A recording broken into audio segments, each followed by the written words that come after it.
Dear viewers, welcome to my channel.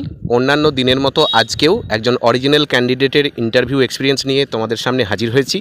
আমরা কিছুক্ষণ পর ওনার মুখ থেকেই শুনবো ওনাকে কি কি প্রশ্ন করা হয়েছিল এবং তার প্রেক্ষিতে উনি ঠিক কি কি উত্তর দিয়েছেন বা কী ধরনের উত্তর দিয়েছেন। ওনার কোন বোর্ডে ইন্টারভিউ ছিল, ডকুমেন্ট ভেরিফিকেশনে কোনো সমস্যা হয়েছে কিনা ইত্যাদি সমস্ত বিষয়ে জানবো। জানতে গেলে ভিডিওটা অবশ্যই স্কিপ না করে শেষ অবধি দেখতে হবে। আপনারা যারা আমার চ্যানেলে নতুন, অবশ্যই চ্যানেলটিকে সাবস্ক্রাইব করে পাশে থাকা বেল আইকনটা ক্লিক করে রাখবেন, যাতে এই ধরনের ভিডিও সবচেয়ে তাড়াতাড়ি আপনাদের কাছে পৌঁছে যায়। আর তোমরা যারা আমার ইন্টারভিউ গাইডেন্স ব্যাচে অ্যাড হতে চাইছো, তারা স্ক্রিনে দেওয়া হোয়াটসঅ্যাপ নাম্বারে হোয়াটসঅ্যাপ করবে। তো চলো ওনার মুখ থেকেই শুনে নিই যে ওনাকে ঠিক কী কী প্রশ্ন করা হয়েছিল এবং তার সঠিক উত্তর কি হওয়া উচিত ছিল বা উনি ঠিক কী উত্তর দিয়েছেন। তোমরা যারা আগামী দিনে ইন্টারভিউ দিতে চলেছো তাদের জন্য একটা গুরুত্বপূর্ণ ভিডিও। Let's start. স্যার, হ্যাঁ, ইন্টারভিউ কেমন হলো? স্যার আপনি বলে দিন কেমন হলো। ওই বলো, প্রথম থেকে বলো। আমি তো গেলাম, যেতেই তো আমি যেরকম নমস্কার টমস্কার দিয়ে ঢুকলাম। হ্যাঁ, তারপর বসে বললো সইটা করিয়ে নিল। তারপরে শেষ হয়েছে, বলছে আপনি কোথা থেকে আসেন। আমি বললাম যেরকম দক্ষিণ চব্বিশ পরগনা জেলা বিষ্ণুপুর থানা তো পূর্ব কোনানগর থেকে আসছি। হ্যাঁ, তারপরে বলছে যে আপনি কি বললো, হ্যাঁ আপনি কিসের ওপর পড়াবেন, আপনি তো ডেমো দেবেন। তাহলে হ্যাঁ, আমি পঞ্চম শ্রেণী, হ্যাঁ ওই আমাদের পরিবেশ থেকে মানবাধিকার ও মূল্যবোধ, হ্যাঁ তার আজকের পাঠটা হচ্ছে বাল্য বিবাহ কখনো নয়, ওই বিষয়টি থেকে আমি। আচ্ছা, মানে তোমাকে প্রথমেই ডেমোটার দিকে চলে গেছে, ডেমো দিতে বলেছে। হ্যাঁ হ্যাঁ হ্যাঁ, আচ্ছা, বেশ, বলো বলো। তা এবারে বলছে যে আচ্ছা, তার মাঝখানে একটা স্যার বসেছিলেন, উনি বলছে যে আচ্ছা ঠিক আছে, বলুন তো যে একটা একটা মেয়ে সে সপ্তম শ্রেণীতে পড়ে, তার মানে বাবা মা বিয়ে ঠিক করে ফেলেছে এরকম হলে, হ্যাঁ তা আপনার স্কুলে সে পড়ে না কিন্তু, হ্যাঁ তাহলে তার বোন এসে আপনাকে বললো, আপনি তাহলে কিভাবে আপনি বলবেন। হ্যাঁ, তা আমি বললাম যে ওটা আমি বলে ফেললাম যে আমি শিক্ষিকা হিসাবে। যাই হোক, হ্যাঁ বললাম যে আমি প্রথমেই তাদেরকে তো বোঝাতেই হবে, তার পরিবারকে আমি বোঝাবো এবং তার সঙ্গে সঙ্গে আমি যাতে আইনি কিছু ব্যবস্থা নেওয়া যায় সেজন্য আমি স্থানীয় বিধি আধিকারিককে জানাবো, থানা দারোগাকে জানাবো এবং তারপরে কি কি আইনি ব্যবস্থা নেওয়া যায়, যা যা নেওয়া যায় আমি সেই ব্যবস্থাও করবো। বিয়েটা আটকানোর চেষ্টা করবো।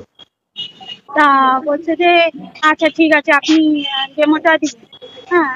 এই জায়গাটাতে দেখো, এখানে কি তোমাকে বলে দিয়েছিল যে তোমার স্কুলের ছাত্রী নয়, হয়তো অন্য স্কুলের ছাত্রী, তাই তো?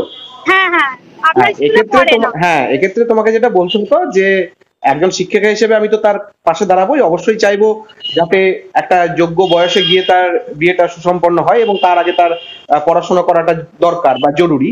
তো সেই হিসেবে তোমাকে ও যে স্কুলে পড়ে সেই স্কুলের যারা সহশিক্ষিকা আছেন বা প্রধান শিক্ষিকা, উনি কিন্তু বলে দিয়েছে যে আইনি ব্যবস্থাটা কি নেবে, বোঝাবে টোঝাবে সবই করবে। আমি বলি, গোটাটা বলি। তাদেরকে একবার বিষয়টা জানানো, ঠিক আছে?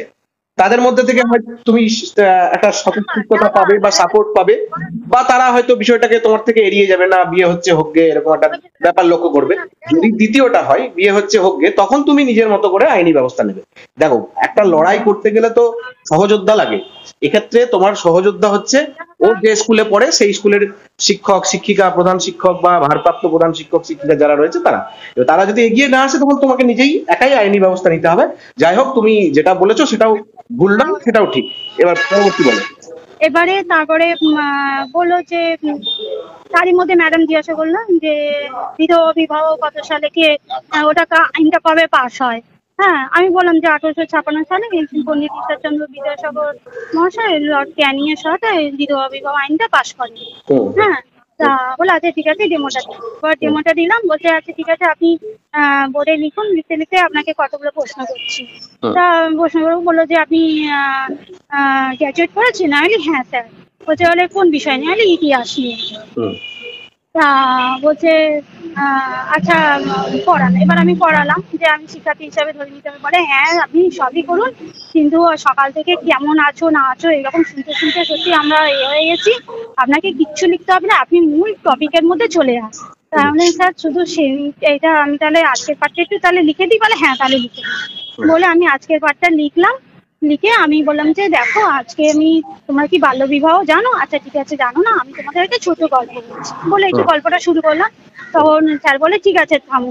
হ্যাঁ, তারপর ম্যাডাম বলে যে তখন স্যার আরেকটা স্যার জিজ্ঞাসা করছেন যে যে হ্যাঁ, তার আগে আমি বললাম যে এরকম চাইল্ড হেল্পলাইনে ফোন করে বিষয়টা জানাবো। তা তার আগে মানে আগে পরে হয়ে যাচ্ছে স্যার, মানে মনে করে করে বলছি তো। বুঝতে পেরেছি। এবারে বলছে যে চাইল্ড হেল্পলাইনের নাম্বারটা জানতে চাইলো, আমি বললাম 1098।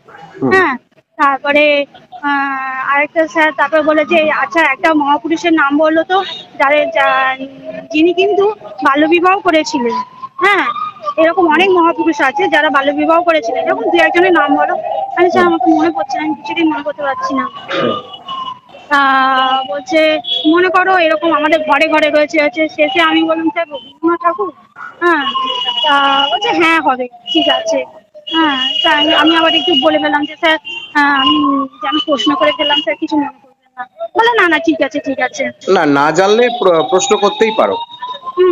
তা এবারে ওইটা হয়ে গেল। তারপরে ম্যাডাম জিজ্ঞাসা করলেন যে আচ্ছা ইংরাজিতে একটা ট্রান্সলেট করো তো, যে বাল্যবিবাহ সমাজের অভিশাপ। আমি বললাম যে child marriage is a part of social. বলে সোশ্যাল? একটা বললো যে বা ঠিক আছে, ম্যাডাম বললো যে সোশ্যাল, ভেবে বল, ঠিক করে বল। হ্যাঁ, সমাজের ইংরাজি সোশ্যাল। আমার ম্যাডাম মনে পড়ছে না আমার এই মুহূর্তে, আমার সত্যি মনে পড়ছিল না তখন। হ্যাঁ, বলছে তারপরে ম্যাডাম বললো আচ্ছা ঠিক আছে। হ্যাঁ, এবারে বললো যে ঠিক আছে আসো। হ্যাঁ, আমি ধন্যবাদ। তখন ম্যাডামটা নিজের মধ্যে একটু বিড়বিড় করে বললো আর একটু পড়াশোনা করতে হবে, পড়াশোনা একটু করতে হবে। আচ্ছা স্যার এবার বলুন, আমি তো কিছু বুঝতে পারছি না। আবার পেনটা ফেলে এসেছিলাম, আবার বেরিয়ে গিয়ে বললাম স্যার একটু পেনটা ফেলে। হ্যাঁ, বলে হ্যাঁ নিয়ে যান। আচ্ছা, মহাপুরুষদের মধ্যে রবীন্দ্রনাথের কথা ওনারাই বলে দিয়েছেন তাই তো? আমি বললাম। আচ্ছা, অনেকেই হবে। যেটা আমার এই মুহূর্তে হয়তো মনে পড়ছে যে বঙ্কিমচন্দ্র চট্টোপাধ্যায়, মেবি, আমি খুব শিওর না, একটু দেখতে হবে। রামকৃষ্ণ পরমহংসদেব, আমার বর বললো যে রামকৃষ্ণ পরমহংসদেব। হ্যাঁ, গৌতম বুদ্ধ, তারপরে চৈতন্যদেব। ও হ্যাঁ, আমার তো একদম মনেই নেই স্যার, কি হবে স্যার আমার। গৌতম বুদ্ধ দেখো না, গৌতম বুদ্ধ তো বিয়ে থা করার পরে তারপরে তো সংসার ত্যাগ করে চলে গেছিলেন খুবই অল্প বয়সে। হ্যাঁ হ্যাঁ হ্যাঁ, আমার তো যাই হোক, রামকৃষ্ণ কোনো অসুবিধা নেই, পরমহংসদেবের এগুলো কোনো অসুবিধা নেই। নামই মনে পড়েনি। না এগুলো কোনো অসুবিধা নেই। যাই হোক, হ্যাঁ, তারপর আমাকে তোমার বলে যে একটা ইন্টারভিউ যেটুকু বলো। স্যার আরেকটা কোশ্চেন হ্যাঁ, বলে যে একটা মেয়ের বিয়ে হয়ে গেছে, স্যার করলেন মাঝখানে স্যারটা, একটা মেয়ের বিয়ে হয়ে গেছে। এবারে সে স্কুলে এসেছে, সবাই তাকে এবার হাসাহাসি করছে। এই পরিস্থিতিতে তুমি কি করবে?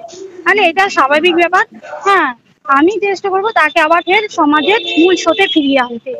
হ্যাঁ, তা বলছে যে তুমি কি তাহলে তাকে আবার ফের পড়াশোনা করবে? হ্যাঁ অবশ্যই, তাকে পড়াশোনার জন্য আমি চেষ্টা করবো, সে যাতে আবার পড়াশোনাটা শুরু করে।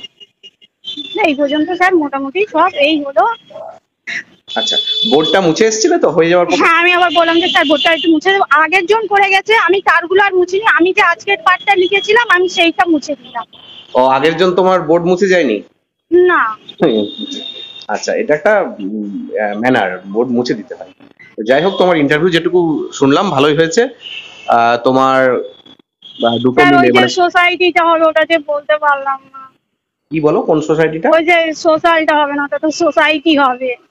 আচ্ছা আচ্ছা, আর ওই যেটা বলেছিলে যে স্থানীয় প্রশাসন জানাবে, যেটা চাইল্ড হেল্পলাইনে জানাবে, যেটা বলছে এই বলেছো, এগুলো স্থানীয় যে ব্লক প্রশাসন রয়েছে, বিডিও অফিস, এগুলোতে জানালেও হয়, ওনারা এসে বাল্যবিবাহ রোধ করেন।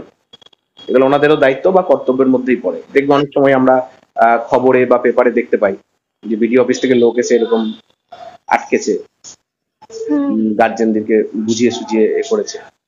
যাই হোক, তোমার ইন্টারভিউ ভালোই হয়েছে। তোমার মোটামুটি দুটো দিক মিলে 5-5-এর যে ব্যাপার স্যাপার, তাতে তোমার 8-এর আশপাশে থাকবে এটুকুই মনে হচ্ছে। আর তোমার এদিকে স্কোর কেমন? আমার তো এদিকে 24 মতন হচ্ছে। আচ্ছা, তুমি জেনারেল না ক্যাটাগরি?